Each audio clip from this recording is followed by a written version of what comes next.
Becoming your own boss appears to be good for your health and a very special business birthday. This is the Focus Group. It's the savvy side of 9 to 5. Listen. Bueller. Laugh. And learn. Negotiation. This is what you do in business. This is the Focus Group with Tim Bennett Staunch. and John Nash. Keep your clothes looking neat and clean. We're all business, except when we're not. There's lots of good little nuggets. Hey, welcome to the Focus Group. John and I now have a new game with our cold open. Who can make the other laugh? He made me laugh right at the very end when I did the very special business birthday. Mm-hmm. We do have a very special business birthday today. But other than that, John and I have what I call my favorite show, and John confided to me at lunch that it may be his as well, a guestless show. Yeah. Other than people who may call in. If you want to give us a call, John, I can't read the number. Do you want to say it? Yeah, it's 877-962-6846. And when you call in, if you want to join the conversation, you'll get to speak to Garrett, who's in the booth, along with John. Gentlemen, thank you. Garrett's actually in the studio right here, but he'll be back in the booth in a second. We're back from Virginia. These guys, when I was telling these guys about our trip, John and Garrett bring the show to us and to you guys every week. So thank you, John and Garrett. Garrett's audio, John is video. And I was telling them about our trip to Herndon, our 16 to 18-hour day. We were down shooting video at VW, and when you're not in studio, everything's different. Everything's different. Sound is different, the video's different, everything's different. We get lots of compliments. You and I happen to both wear blue blazers. Yeah. Yours from Peter Millar, and look quite good. And we both happened to have checkered shirts on, which was interesting. Yep. But the one thing about the trip that I loved is I've heard Chris Matthews from Hardball or from MSNBC talk about the hamburger on Amtrak. Yeah. So it was, John and I had missed a train. We missed a couple trains. And so by the time we got on the train heading north, I said, you know, John, we were both hungry, and John's a lot more cautious on his food eating than I am, obviously. But I said, you know, Chris Matthews says that the hamburger on Amtrak's not bad. So John goes, let's get that and a beer. So I don't think we did the beer. I said I won't get a beer but we got a canned cocktail. Canned cocktail, gin and tonic. And John and I sat, and quite frankly, it's not the best burger, but it's not bad. Actually, the burger was fine. Fine burger. No problem with the burger. If you're on the Northeast Regional anywhere and you want something to eat around dinner or lunchtime, try the burger. The funny thing about our commute home that day, it was a 16 or 18-hour day. Long day. And we did indeed, we ran over on taping down at VW, and everybody, all the staff and the employees we worked with were fantastic. And we were in their showroom, which was flooded with light. We get a car service to everybody. A friend of Tim's down at Rehoboth said, if you're going to be out in Herndon, you want to not deal with rush hour traffic. You want to take the metro back. And I love trains and subways. So we take the metro is actually extremely efficient. When we got there. When we got to the station, yeah. So we're trying to switch our trains on the train. And we kept coming in and out of Verizon service. And at one point, Tim is stabbing the iPad. It's locked up, and the bars go up to 4, down to nothing. You wonder why people complain about our infrastructure. The fact that you are in Washington, D.C., the nation's capital, and you can't get cell service. It's spotty. It was spotty. At best. Well, and at one point we were close to hitting the button to change the train, and then we go into a tunnel. It went off. And then Tim just throws up his hands, and he literally just puts the iPad in a bag, and he goes, that's it. We're going to get screwed at the counter. We ended up going to the counter, and I don't think, you did something I was most amazed by and quite pleased. So we thought we were going to get in a Acela. Right. So, Tim, there's no one in the Acela line. There's like 6 people in the normal line. And Tim goes, we're Acela. and you walk right up to the counter, and the guy starts clacking away. And he goes, it will be faster if your friend goes to the other guy. So we ended up cutting the line. Yeah. I do that all the time. I do that at the airports, too, that I go to the first class line. Because I might get first class. If you have it, I want it. and if there was an Acela, I would have taken it, but we couldn't get on one. I marveled at it because it's tap, tap, tap, tap, tap. Yeah, I wasn't waiting in that line. Suddenly the tickets are across the counter, and he goes, you have 5 minutes to get to your gate. We literally sat in the last seat of the last car of the train, which was the business class. We waited to get business class tickets. Then we got the burger that Tim was mentioning before. It's packaged in a special bag, and they throw it in a microwave, and it blows up, and it heats. Then you got to open that bag. You got to eat it while it's hot. You don't want to let it sit around and congeal. And then it's not like you get lettuce, tomato, onion, or anything. I mean, but as Chris Matthews said, it was edible, so I enjoyed that. And so we had a nice little trip on the train, and then so we had last week's show, which was an Out and Equal special. But I've been consumed all week with my little dog Spike, who's itching like crazy. And I'm a little concerned about him. And people were telling me that I guess there's lots of allergies going on with dogs now, although he always gets them in the fall, but this is particularly bad, and he's scratched himself raw, so I need to figure out a vet thing for little Spiky. But I should post a picture of Spike. I should bring him in one day and have him sit here on the desk. I love Spike. You love Spike. You're like a little cat. Yeah, well, he wants... Spike's a 17-year-old Chihuahua. And he was raised in a cat room, so he acts like a cat. Well, he acts like a bigger dog than he is, actually. And he's got this look of fear in his face now, but I told you I was concerned. So I'm concerned. I'm going to please send positive vibes to my little Spiky. We have a call, John, from Texas, which is our number one state for our listeners, and it's Christian in Texas. Thanks for calling the focus group. Thank you. I'm a first-time caller. Yes, I am not a smoker, and but I like most Americans, I am sick and tired of this 5-decade, narrow-minded, puritanical, sanctimonious, double standard American mainstream media war on tobacco, smoking, and cigarettes. In 1970, when Congress banned cigarette commercials from TV and radio, the First Amendment was violated. First Amendment to the Constitution was violated, and the mainstream media has condoned it ever since. Prior to 1970 and 1965, the government banned the way the tobacco companies could advertise. They could no longer use Hollywood celebrities in their advertising. They could no longer use sports celebrities in their advertising. That was also unconstitutional. It's just that there's no reason why things shouldn't be the way they were in the 70s and 60s. So you want there to be a you want to go back to advertising tobacco products, and actually, Christian, you want the consumer to be able to make the choice. Yes.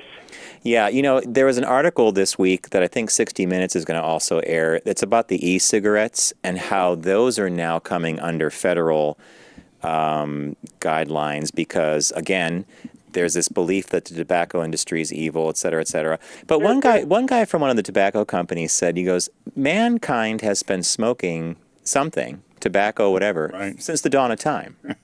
So if nobody had a problem with it back in the ages, well, Christian, we talked about this a week or two ago when we were talking about Camel Joe. Right. And how if there's any hint that shows up around kids, it could be a problem. Cartoonish, yeah, it can't be cartoony. So yeah, it's like I think that what you're getting at is the nanny state, right? Because the next thing was sugar sodas. Yeah. Well, have you listened to us before, Christian? I'm sorry? Have you listened to the show before? I've heard it. I heard a show on YouTube once. That's how I got the phone number. Okay. No, I have no way of listening to the show regularly. I'm sorry. But I got to say something else. Ever since the Roaring '20s, fortunately, most Hollywood actresses have taken up smoking. And today, they tell the media that they're quitting smoking or that they've stopped. They only tell the media that to get them off their backs. They do, and there's nothing wrong with that. The tobacco industry executives, they are no more killers and murderers than executives in the alcohol industry or the fast food industry or the pharmaceutical industry. And also, whenever someone asks an anti-smoking wacko, why have you spending all these years going after tobacco and cigarettes only?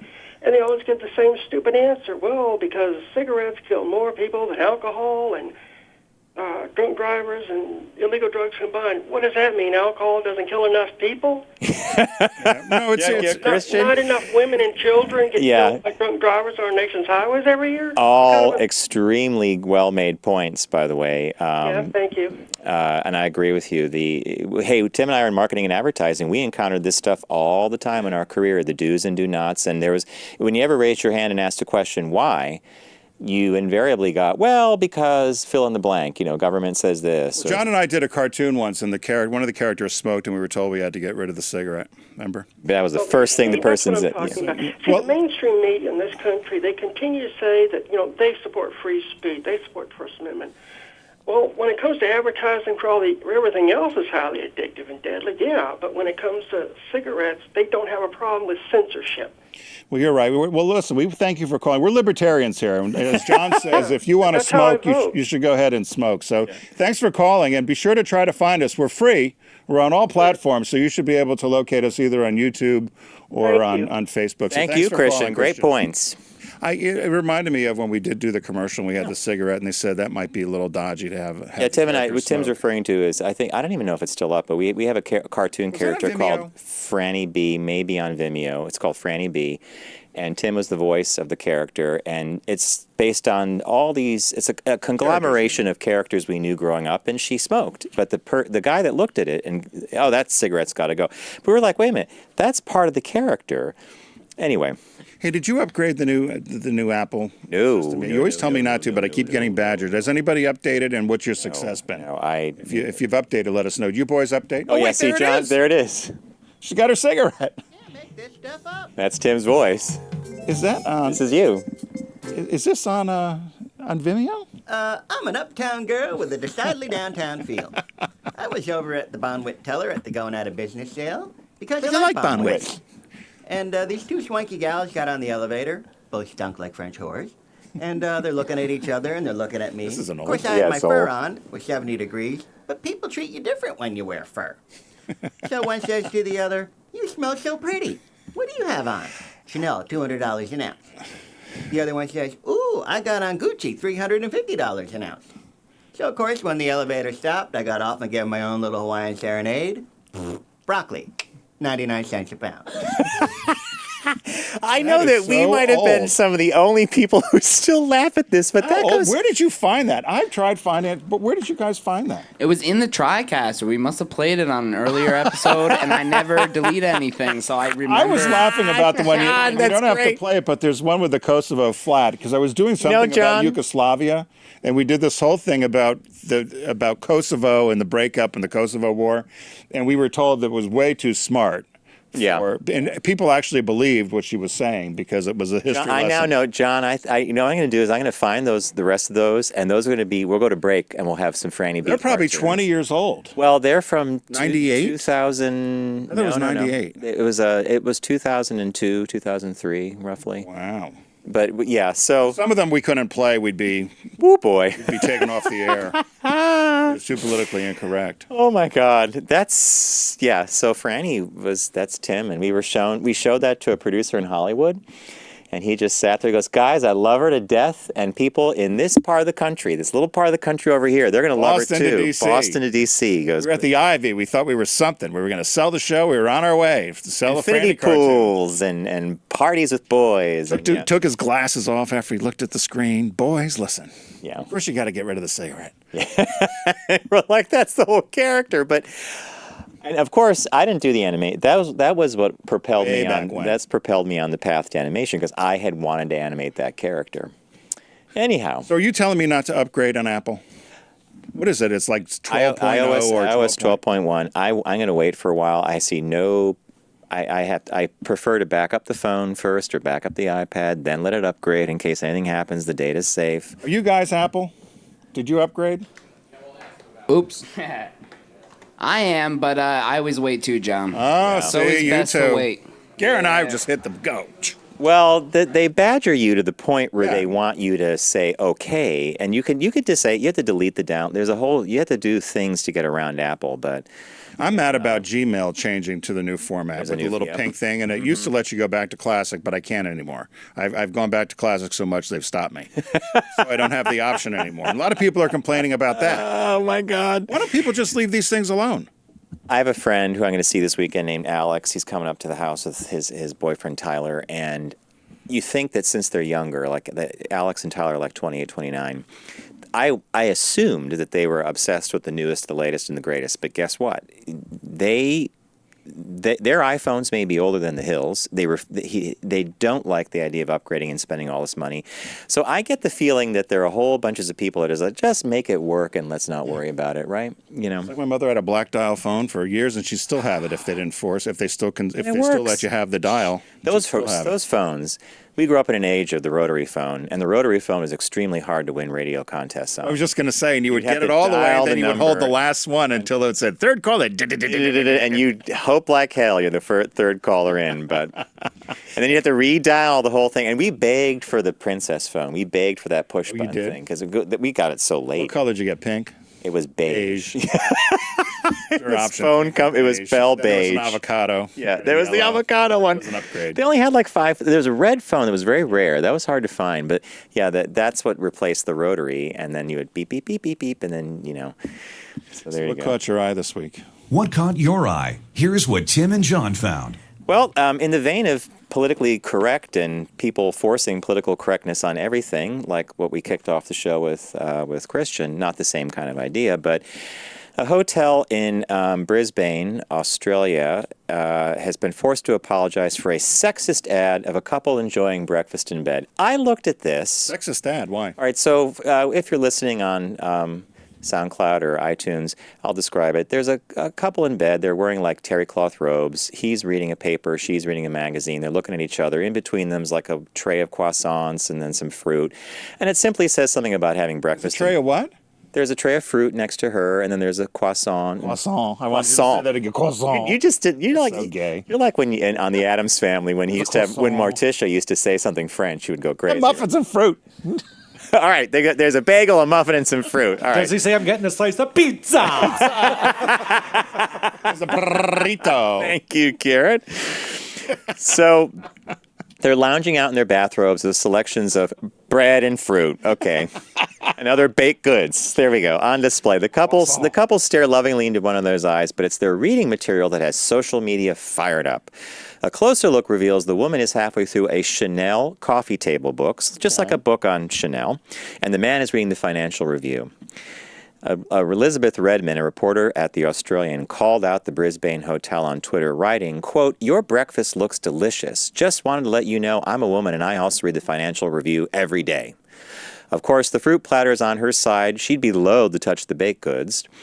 Another suggested the ad looked as if. Another suggested that the ad came straight out of Mad Men.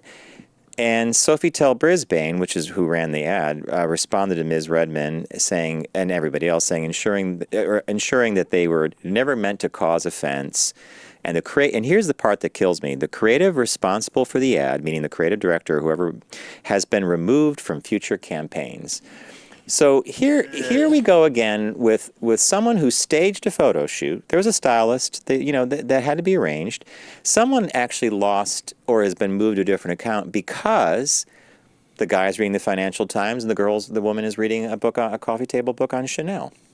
And if it was reversed and the woman was reading the Financial Times and the guy was reading the book, then there would have been complaints the other way.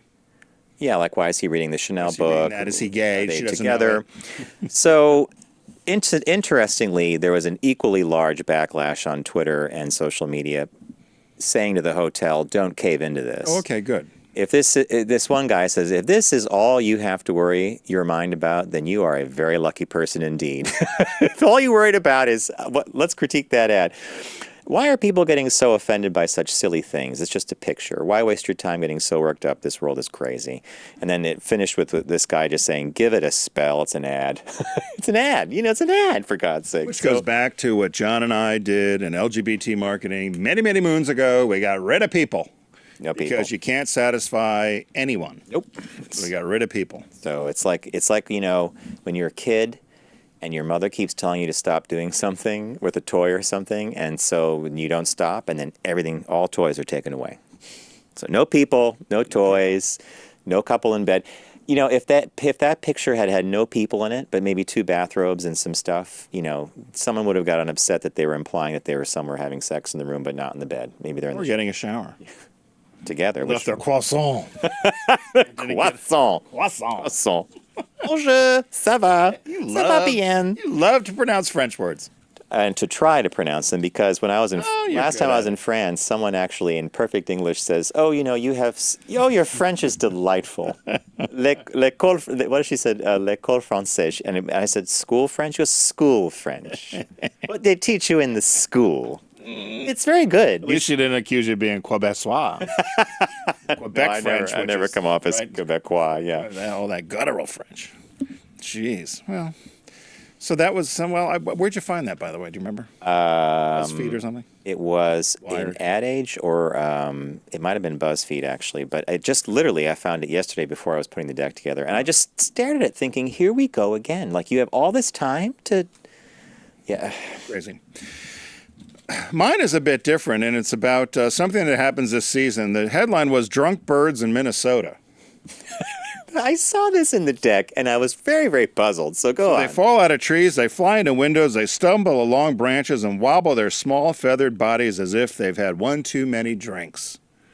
So the birds, this is in Gilbert, Minnesota, which is a town of about 1,800 in northeastern Minnesota. The police chief had to send out a lighthearted notice to residents this week informing them that there was no need to call the police on the local birds that appeared to be inebriated. So what happens is after the first frost and a lot of the berries in the trees, the berries will begin to ferment and then it becomes like alcohol. So the birds still eat them. So there was an early frost in Minnesota, up northern Minnesota, near the Canadian border, and the birds have been eating these berries, and they think that they've been intoxicated. And the way they can figure it out is the birds will typically run away when you get near them or fly away when you get near them, and these birds are just kind of eh. Some of them have been hit by cars in the streets. So they truly are drunk. So or flying into windows, incapacitated. flying into doors, and they just think they're incapacitated, I guess is a good word. Some people are skeptical of it. They think it might just be the huge migration this year of birds, and that there's just so many more of them that there appears to be more birds that are getting killed or that are flying into windows. But a lot of people aren't so sure. Laura Erickson, of course, right at Essential Casting, Erickson out of Minnesota, a bird expert in Duluth. Of course, it was Duluth, right? It has to be Says Duluth. it's quite possible that a small number of the robins in particular have gotten themselves inebriated on the berries because they typically require a longer period of cold weather to ferment, and the robins are fleeing, quote, helter-skelter after spotting hawks. So they're getting a bite to eat and taking off, and they're drunk. So somebody then, of course, went in and did a whole study on this and found that this has happened in Ohio and a number of other places. They said drunken birds are certainly a real phenomena. And the yellow-bellied sapsucker in Ohio appears to be the one that's getting drunk. They're drinking fermented tree sap. Whoa. They call it fermentation toxicity. And they said it's very common in the late winter or early spring when the thawing promotes the berry's yeast fermentation of the sugars of the fruit. And then the birds eat it and they get drunk. But they said the impression that all our birds are flying around town hammered is not the case. Wait. Yeah, all our birds are. It's gotten blown out of proportion, according to Ms. Erickson. It sounds like every bird in our town's hammered, and that's not the case. Well, why she would care whether or not the birds are hammered is anybody's guess. But I thought that was funny only because when I was in college, which I'm missing my college's homecoming this weekend, by the way, John Nash, I was going to wear my Marietta. should have worn Marietta, but I didn't. I guess you have previous commitments. You I can't. had previous commitments. But I did. I had back surgery. But I did think of this because we weren't allowed to drink. And Well, you were a rower. You were a rowing rowers, and team. So your coach said no drinking. But our coach owned an apple orchard. And he had the refrigerator stocked with apple juice all the time. But what he didn't pay attention to was he would put it in the beginning of the season, and toward this time of year or toward Thanksgiving, before break, it all fermented. It was all booze. Cider. So we would, after you rode, you were able to get a little jug of cider or drink cider. So I never understood why all these kids were drinking cider after rowing. They're like, oh, have you had any of Ralph's cider? You had no idea this stuff would all go into booze. And we were okay to drink that. So they would all guzzle it down before we go to the dining hall. Are you serious? Yeah. So they would drink this You got a buzz off Applejack of it? before we go to the dining hall. Yeah. It was really as He had no idea. He thought we were just drinking. Was it as apples. potent as like having vodka? Like a cider. Yeah, like a cider. Yeah, because if you glug, glug, glug, think if you glugged a cider that comes in a draft or something. That is so funny. And I do believe that these birds are, I think the berry theory and the fermentation thing is accurate. Because think about this. How often does a bird ever hit your house? Maybe a screen, if it's a certain, but they are so good at what they do, they fly, right? That's so rare. Yeah. That if they're doing this, there must be something causing it. Well, and they had all those pictures. I Googled it, and apparently everybody, I pulled this story out of the Washington Post, but it hit the New York Times. It's in USA Today. It was in a bunch of the big papers about the drunken birds in Minnesota. But I never thought of it, but I guess you would if you ate the berries, right? Hey, before I forget, we want to remind everybody to download Unbuttoned on Tuesdays.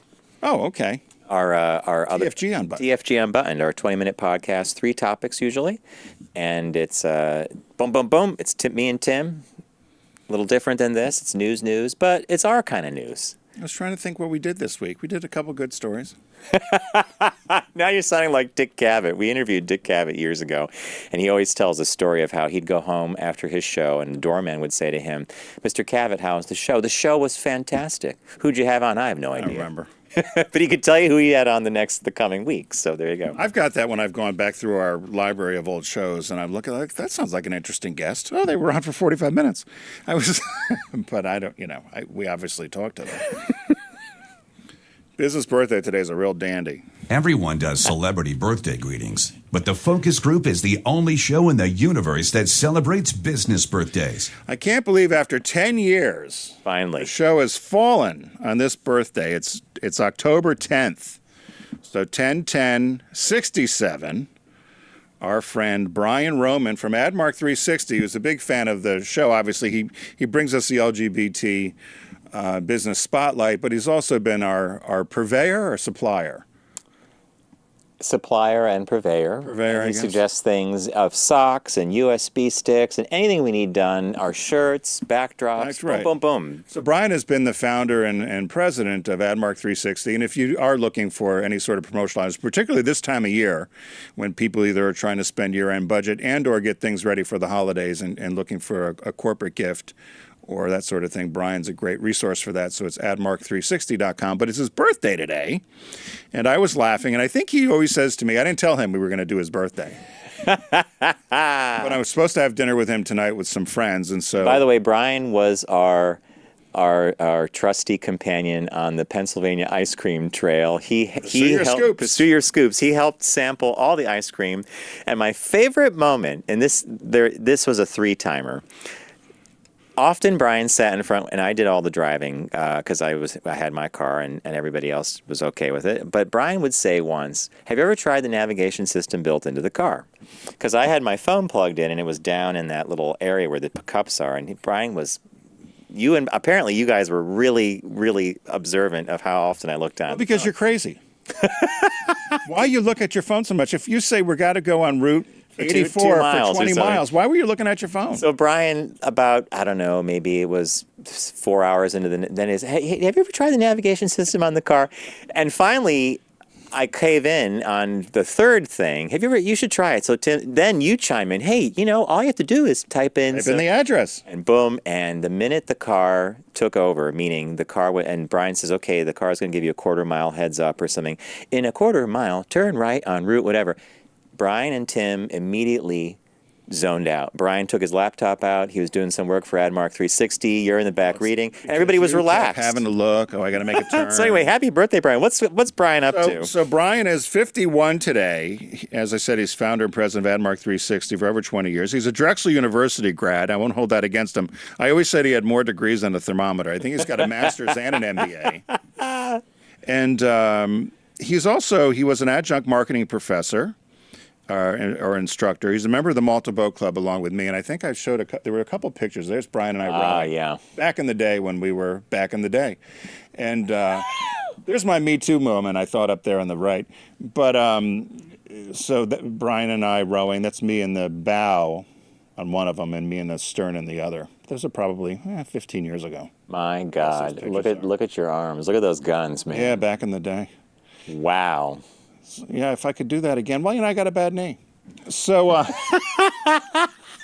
then there's a picture up in the upper right of us, and I had just flown back from Japan to go row in a race with Brian. And you can look at Brian's face. That's our friend Kate there.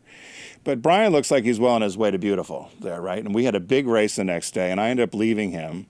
And how'd you do in the race? He had a little too much imbibing, and it was actually one of our best races ever. Isn't that funny when that happens? Even at the starting line when we came up and they said, "In Malta Boat Club number 53," and he's like, "Oh my gosh," the starters, "Is that Brian Roman in that boat?" He goes, "I am shocked to see you out here this morning." Doing it through the megaphone? Oh, all through the I am shocked to see you. God. Anyway, and Brian does volunteer work for the Kerr Cup, which is a Drexel University rowing thing. He's one of the founders of Masters Rowing Association, which was a rowing association for masters rowers, people over 27. And then the one thing that he did that I've always really admired is he started this group, or he's a group of people that started this thing called the Athlete Health Organization. And it's a nonprofit, and it's for volunteers, doctors, and healthcare workers that provide free and comprehensive health screenings to underprivileged kids and athletes that want to participate in sports. So in Philadelphia, many kids, and I've been to this, it'll break your heart. I've been to this event that he puts on with this group of volunteers in Philly, and there's thousands of kids, hundreds, a couple thousand kids that come through. Some of them, 11, 12, they've never, ever seen a doctor. And there are kids that have come through that want to play baseball or want to play basketball or wrestle or whatever. And these kids, a lot of them for the first time, are getting a checkup. For the very first time seeing a doctor. And the things that people have found, they found heart murmurs, they found things that could have saved these kids' lives. And it really is, it brings a tear to your eye. And Brian's done this for many years. And I think it's a really great thing he gives back to sporting in general. Over the years, they've done over 7,000 free screenings. Wow. They're trying to take it nationwide, but looking like everybody for sponsors for it. He makes a great Manhattan, a good burger on the grill. He competes with Rich to make a good soup.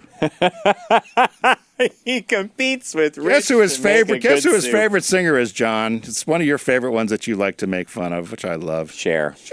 Brian loves Cher. If Brian had one album, it'd be a Cher album. Do you believe? You must have heard that. He likes the old stuff. Oh, okay. Gypsies, Gypsies, tramps, and thieves. He has a great garden, can grow a good tomato, likes do-it-yourself projects, but he could be reckless.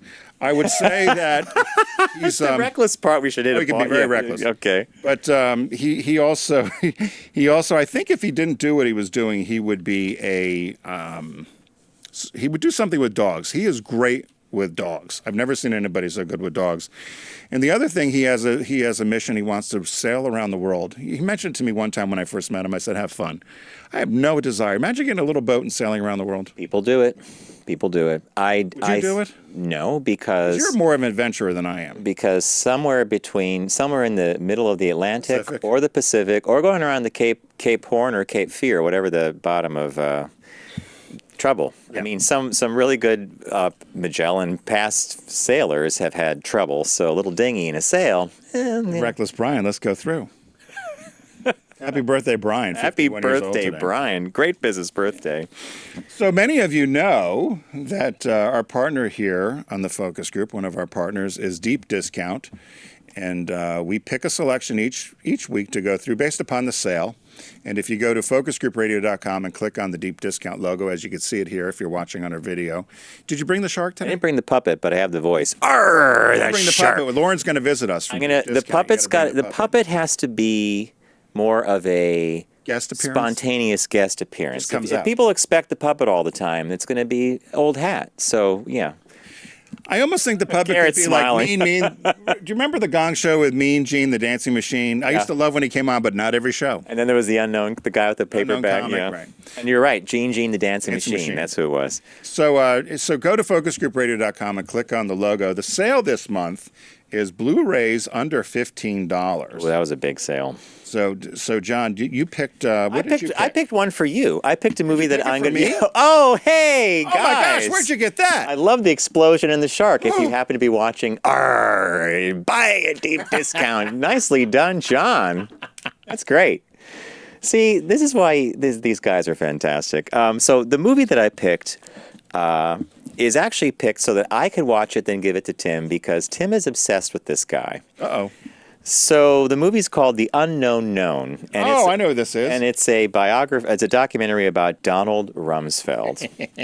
There's the knowns, and then there are the knowns that are unknown, and the unknown knowns that are known. I love the picture of him with that craggy smile, and I love your story. You go tell the story of how he was being berated, and with Hillary Clinton. Yeah. You can watch it on YouTube, but there's a clip where Hillary Clinton was senator. And she was going at the Bush administration for getting us involved, rightfully so, wrongly in the Iraq War. And Rumsfeld is sitting there with his hand down like this, and he's looking at his notes, and she is going on. And it was for 3 or 4 minutes. You did this wrong, you did this wrong, you did this wrong. And she's going on.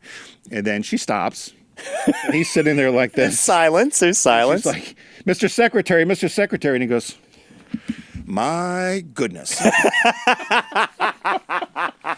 He's like, I don't even know where to start. And the other one that you told me was there's a famous scene where he was asked, or of an event that took place, maybe it's urban legend, he was asked about North Korea, and he points behind his desk to a picture of what looks like a map, and there's this whole black area except with one little white spot. And he said, I'm not worried about that. And that was North Korea at night because they had no electricity. No electricity, right. So it's called The Unknown Known. It's a mesmerizing portrait of Donald Rumsfeld. I'm looking forward to ordering it and watching it because the guy that did this documentary also did a famous documentary called The Fog of War about Bob McNamara, and that was done in 2003. So I'm assuming it's going to have that same kind of good reporting and good clips. I'll pass it along after I buy it and watch it. So what did you pick? You know, there's a funny thing about him, though. When I was shocked about this, I flew after they were out of office, and I was on an airline flight, and he got on the plane and sat in economy. We were flying, I think, to either Chicago or something out of Philly, but I thought, I don't know, I had this expectation, here's this defense secretary and this person at the top of government. I think he comes from that. I had this expectation that he would either be still on a private plane, or I thought, here you are flying coach with me on your way to Chicago. I would have tried to sit next to him. And well, he was in his window seat. Okay. But, yeah, I didn't sit next to him. What'd you pick? I picked Sideways. Is this the wine?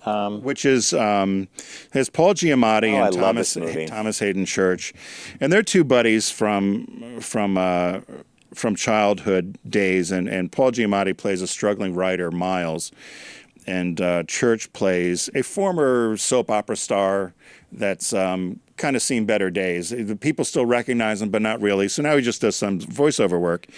And he's going to get married. So they decide to go up to wine country. And Paul Giamatti thinks they're just going to go play some golf, have some fun. But this guy has in mind that he wants to have one last fling before he gets married. And they're both in their 40s. Typical what happens in any of these things, when I mention homecoming or any of you that get together with old friends, people fall back into their old habits. Patterns. So this movie to me was somewhat uncomfortable because I saw a lot of either myself or some other friends in it. But it really is a great slice of life movie. It's labeled as a black comedy. It came out in 2004.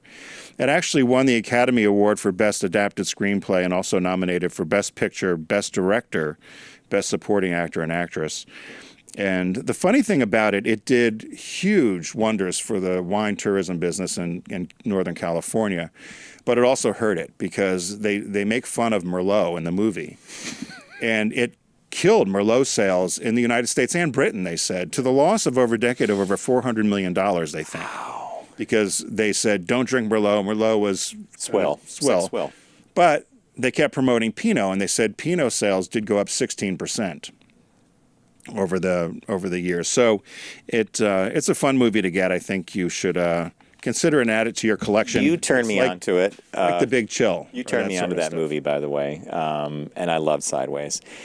What's the new release? Okay, the new release is an animated movie, 3D animated. It's called Hotel Transylvania 3 Summer Vacation. So there's 3, obviously, in the series. The first one was called Hotel Transylvania. The director is Gendy Tartakovsky. The Hotel Transylvania series is unique because it's not Pixar, it's not Disney, it's not Blue Sky Studios. It has a very interesting look to it. And in fact, the director, Gendy, who I just mentioned, was a huge fan of the original stuff we all grew up with, Tex Avery, all the Warner Brothers and the Looney Tunes. And so the style of his animation, which is unique to him, he plays off that whole kind of frenetic energy where the characters have tiny feet and they'll move really fast and they'll pause or they'll look at the camera and they'll do something like Foghorn Leghorn used to do that. He used to look right at the camera and say, why did I do this or something? So it's an entertaining movie. The cast is cool. The voice cast is cool. It's got Adam Sandler, Selena Gomez, Andy Samberg, Kathryn Hahn. So there's a good voice cast, but I've watched the first 2 strictly because I'm a fan of animation, and I have to tell you, it's fun. I think they do a great job, and it's a I wonder good-looking what those movie. actors get paid when they do the voiceovers. I would on love to- animation. I would wonder if love it's to just know. scale or they get paid as who they are, right? Because they they do the voice 3 years before the movie comes out, and so they videotape them doing it. Then they do the 3 years after the movie's done, because they do this thing, they record their voices, the movie's made, animated, then they do the press tour. So there's a whole package deal. They have to get paid something. But Hotel Transylvania 3. So to recap, it is the Blu-ray favorites under $15, and I recommended The Unknown Known, a documentary on Donald Rumsfeld. I will watch it and pass to Tim, and then we will laugh together about some of the moments.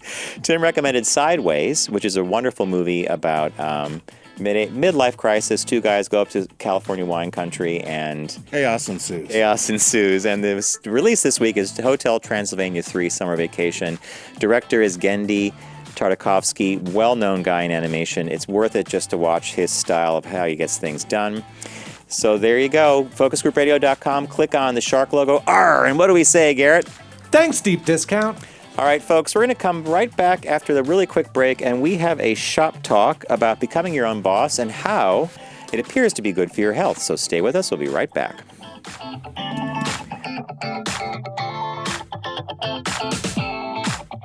Brought to you by the Volkswagen Tiguan. Visit VW.com to learn more.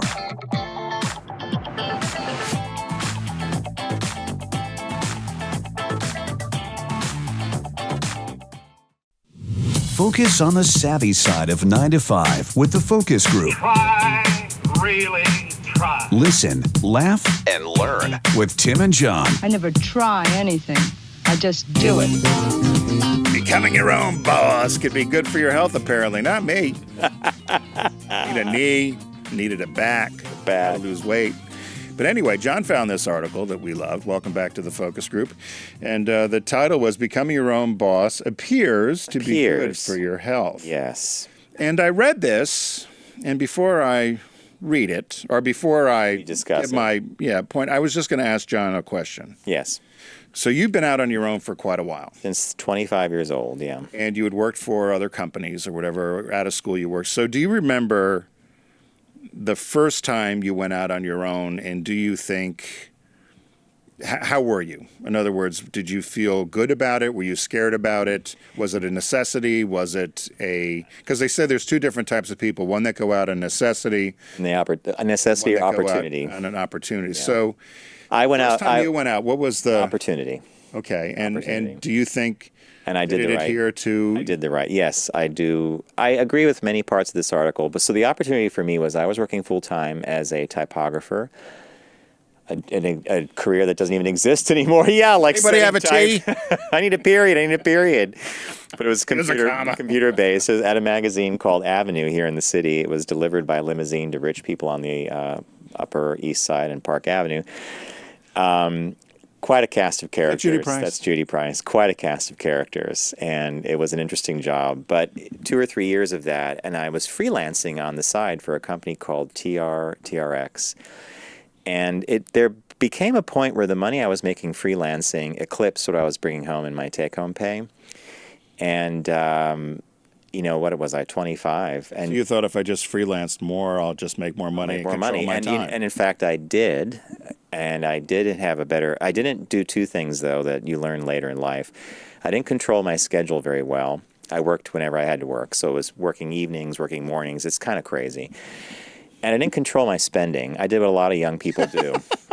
I don't mean to laugh. Well, you should, because I was charging things left and right, because I had this impression of credit card debt as one thing, but if I had cash in the bank, it's another. And then I kind of ignored invoicing clients, and I sometimes wouldn't collect money for months. And I sometimes forgot to pay my taxes, things like that. So eventually that morphed into my first business relationship in my first ad agency. Which was Ryan Nash. Ryan Nash, yeah. But when I was independent, I would say that I've always been happy, and I think it was the decision that I made was based on the following, and it's a very simplistic point of view. You can get the poison fed to you, the poison being money, right? We all need money to put a roof over our head and food on the table, which are the two primary things you have to be responsible for in this world, right? Clothing on your back, food on the table, roof. Everything else is Benny. You could either have it spoon-fed to you every 2 weeks by your employer, or you could spoon-feed yourself. So I chose spoon feed myself, and here we are. Sometimes you get a big scoop when you're with yourself, and sometimes you get a toothpick. Sometimes you get nothing. Sometimes you get nothing. So the thought for you was that you felt from it, because it doesn't have to be it doesn't have to necessarily be a health like, oh, I feel better. It could be a mental thing. It doesn't have to be financial health either.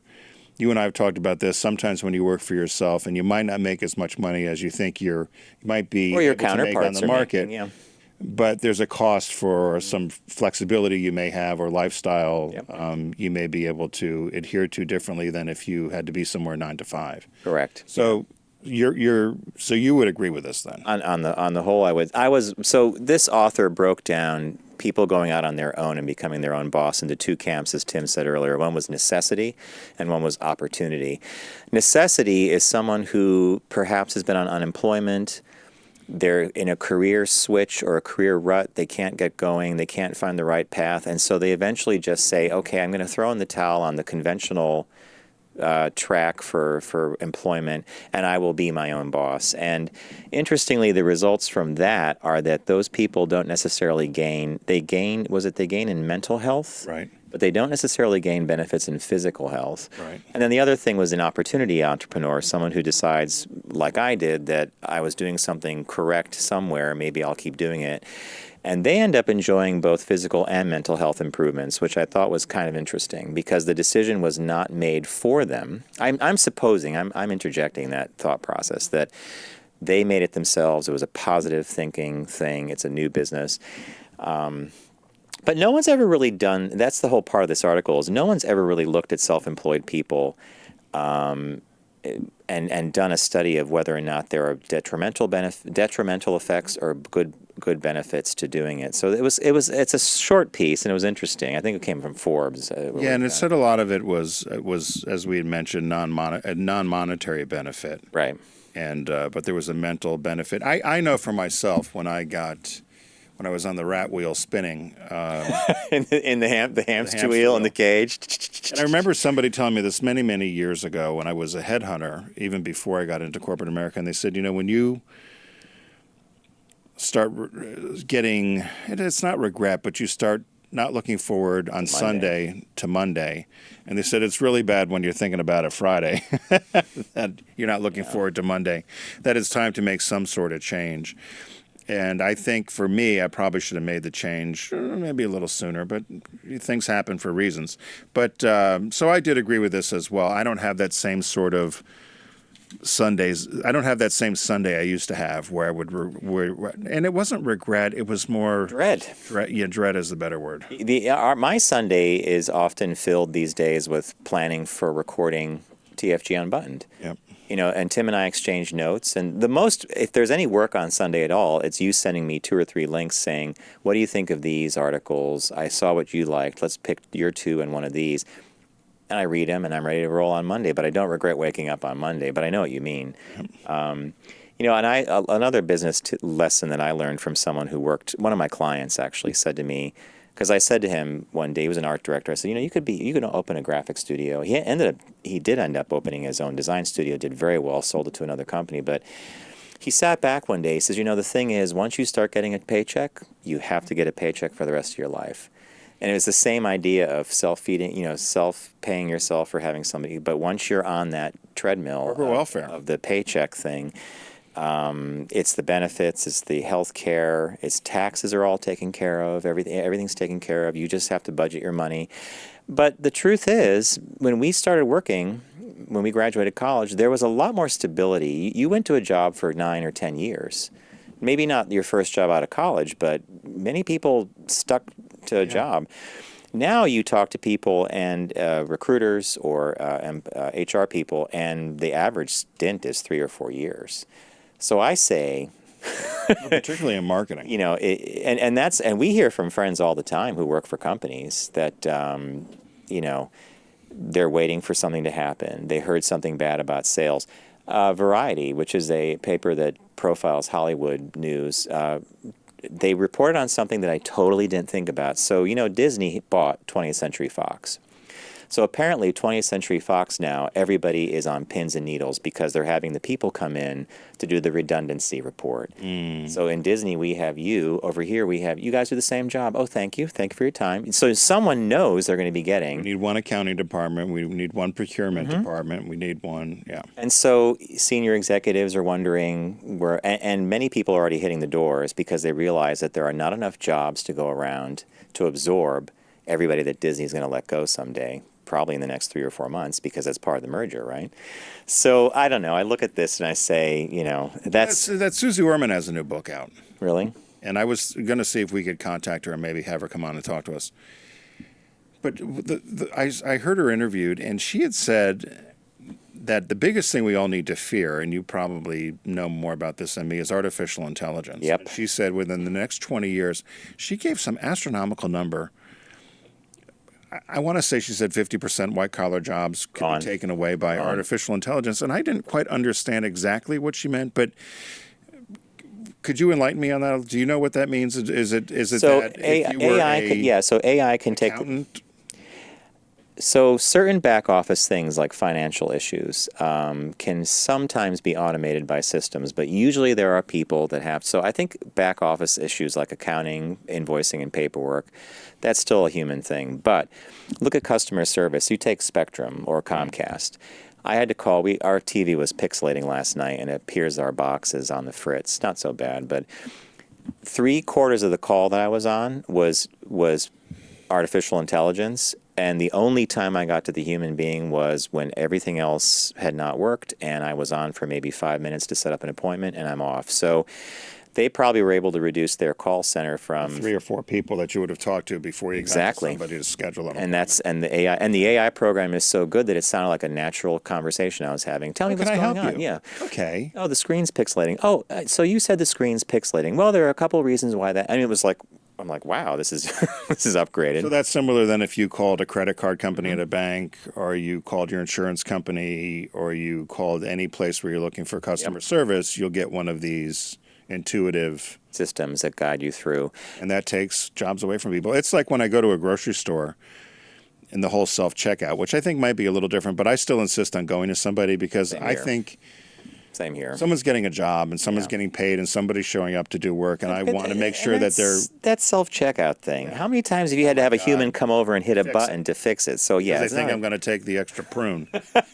Or did you put it in the bag? I put it in the bag. Take it out of the bag. You can't put it in the bag and take it off because then it stops. Now, you can't load everything up on there unless you put it in the cart. So I wonder if Susie Orman talked about the notion that the thing that artificial intelligence can't replace, and we talked about this once on the show before, is the idea stuff. Yeah. Storytelling, creativity, how this, a lot of advertising and marketing falls into that realm. I guess a lot of strategic planning for companies does too. Well, they were saying that the company that uses it, do you want to guess who uses it the most effectively? It's an obvious. Google? No. It's obvious. Amazon.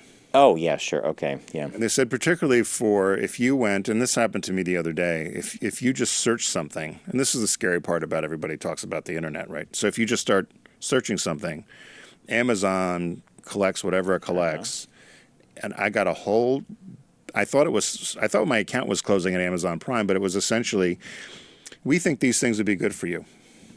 And it was everything from Turkish pistachios to underwear to a bike to... You had the same experience I did the other day. I was like, whoa. I was looking for... the winter's coming, obviously, and I was dreading my training program for my bike, which is the last 5 years I have these things called rollers that you set up, and it's for balance and cadence, but it's... boring. Deathly boring. And my bike mechanic upstate, this guy Ron, says to me, hey, have you tried the Wahoo Kicker? It's a little device that has a resistance thing, and it actually you actually watch the computer, and it changes the resistance like you're on the road, climbing a hill, whatever. He said it totally changed my training. So I started searching for these things. I go onto Amazon, and just like you said, the entire recommendation thing was not just that, but tangential things. Yeah. that I had not necessarily thought of. Have you thought of a mat, like a fitness mat to go into the trainer to collect sweat, whatever? And I'm like, wow. How about a power bar and a new set of towels and a bar of soap and some deodorant? So I suppose that your analogy is quite perfect, actually, because while that's all algorithmic and all that stuff, but that does fall into the realm of a machine looking at your browsing history or a program and then offering up stuff from a database. How could a person ever do that? Yeah, exactly. Yep. All right, so that is the becoming your own boss appears to be good for your health. The conclusion again was, if you are unemployed or you are in between jobs, your career is changing, and you decide to go and be your own boss, there are some health benefits, but I don't think they're mental but not physical, which is interesting. If you're an opportunity person and you say, I'm excited, I'm going to start my own business, and you get out and then you do it, it turns out that the benefits are both mental and physical. So we are going to take a super quick break, and when we come back, Tim found an article that shocked me, actually, about Switzerland. Sweet Geneva, as my friends in Japan used to call it. Sweet what? Sweet Geneva. Sweet Geneva. You going to Sweet Geneva? We're going to take a break. We'll be right back after this quick break.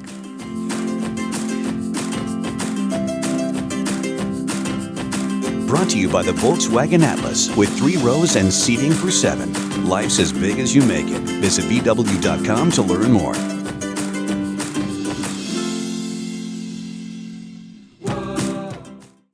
Focus on the savvy side of 9 to 5 with the Focus Group. Been in business a week. I got more money than I know what to do with. Listen, laugh, and learn with Tim and John. Herrera Rocher. He is doing well. We're going to wear him next week. Hey, welcome back to the Focus Group. Tim Bennett here, as always, with my good friend and co-host John Nash. Thanks for watching us live here on Facebook or on our YouTube stream. Be sure to go to focusgroupradio.com and find all of our multiple free platforms of choice. Free audio, video. Lots of you, we find out, more than 80% now time shift, which is... shift away. I do the same thing. Shift away. And we joked before we went to break, when I used to work at Subaru, my Japanese counterparts used to call Switzerland Sweet Geneva. Sweet Geneva. And I have friends to this day that if they're going over there, they'll still tell me, I'm heading over to Sweet Geneva. But so even when I wrote this, I said the headline, I said, you can go to jail for being homophobic or transphobic in Sweet Geneva. Sweet Geneva. But it's a new law in Switzerland. And after I read it, I was surprised, as John was as well, but Switzerland had voted to impose the strictest penalties in the world for transphobia and homophobia, putting them on par, putting the two things on par with racism. And so they said that they've made it illegal to discriminate based on gender, identity, or sexual orientation. But as you read further down, it says the move comes amidst criticism that Switzerland's landscape around LGBTQ people is really not the greatest. They don't have marriage equality, and which means that same-sex couples that want to legally adopt or other issues are not necessarily... No, as adoption, welfare, taxes are out of the mix. They have civil partnership for same-sex couples, which surprised me. For some reason, I thought that Switzerland, Sweet Geneva. Well, it's such a homogenized society.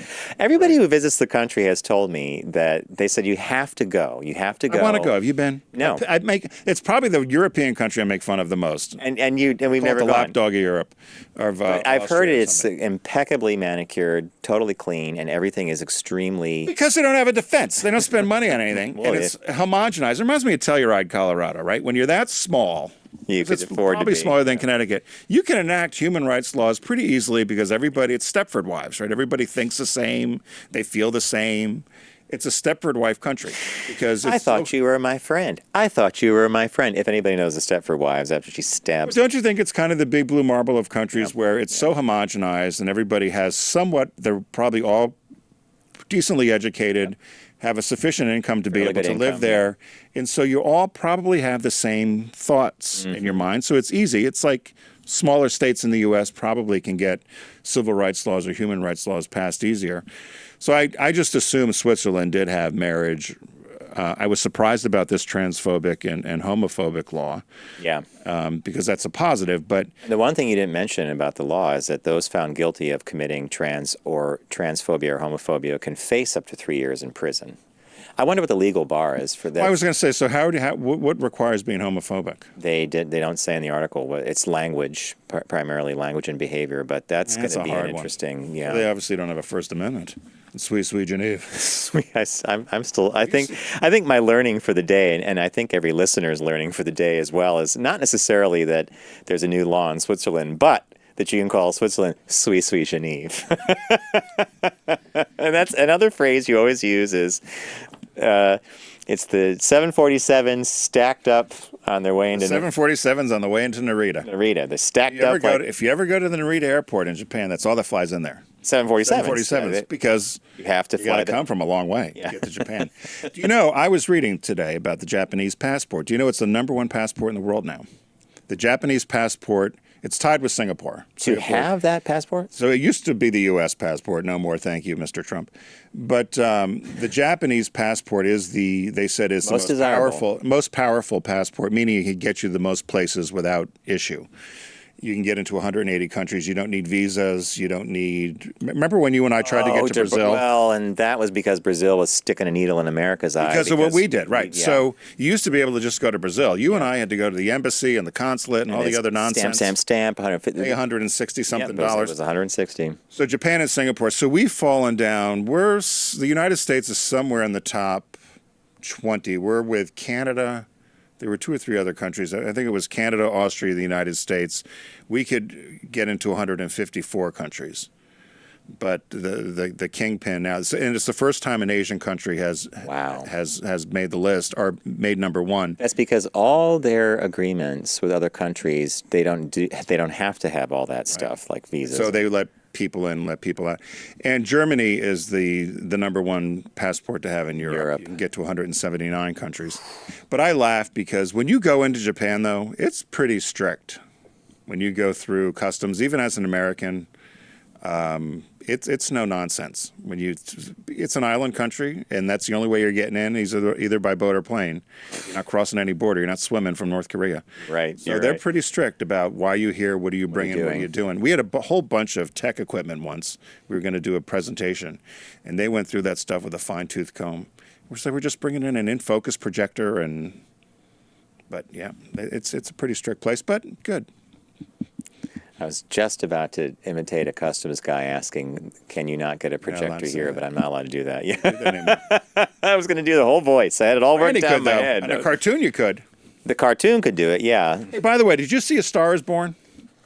That's the new movie with Bradley Cooper directing. Everybody's talking about how great it is. Did you see? Are you going to go see it? I would like to, and it's got Oscar buzz. The other one that's got a lot of Oscar buzz is the new Queen biopic about Freddie Mercury. Really? Yeah. They claim that the actor, and he was on Mr. Robot on USA Network. Rami Malek. Rami Malek. Thank you, Garrett. He's got Oscar buzz too. He's got Oscar. Did I try to French it up? Rami Malek. Did I try to French it up? What was it again, Garrett? Croissant. Croissant, Robbie. You know, I wish we had. I should get it. So when we were over on Sirius XM, because John would do a lot of his French, it was learn French with John Ashton. It was all it was hilarious. Yeah, it was just. It sounded like there was an accordion. It sounded like you were on a street Paris cafe, and if I accidentally said anything in French, someone would hit that button, and it would go, "Learn French avec Jean." Yeah, but they said it all in French. It was apprenez-vous français avec John Nash. So while we were doing the show, Brian sent us a picture of our soon-to-be gotten swag from our Pursue Your Scoops trip. Apparently, he got his T-shirt and an ice cream scoop. So he heard his business birthday. Yeah, he heard his business Happy birthday, Brian. Brian, happy birthday. All right, hey, we're going to wrap it up here, folks. Thank you for joining us today. We want to thank John and Garrett. Thank you, Tim. Thank you, Deep Discount. The sale that we profiled this week is the Under 15 Blu-ray sale. I picked... Known Unknowns. The Unknown Known about Donald Rumsfeld. Tim picked Sideways, the release. There's a shark just flew through. Tim picked... John, that's a good one. I like that. The release this week is Hotel Transylvania 3. It's good. It looks really good. Arr, the shark. And a big thanks to Volkswagen Group of America. We've been with them for 9 years. Tim and I are both all-track wagon drivers. We were down in Herndon last week. What if a Volkswagen could fly by? You'd have to make it like one of the older, like a bus, like a VW bus. An old VW bus. What was that movie? The Little Miss Sunshine, one of your favorite movies. We want to thank all the employees down there for working with us and for recording all their impressions and diversity comments. They will see that soon, actually. We're doing a little interstitial for them. So don't text and drive, arrive alive, and we will see you in the new week.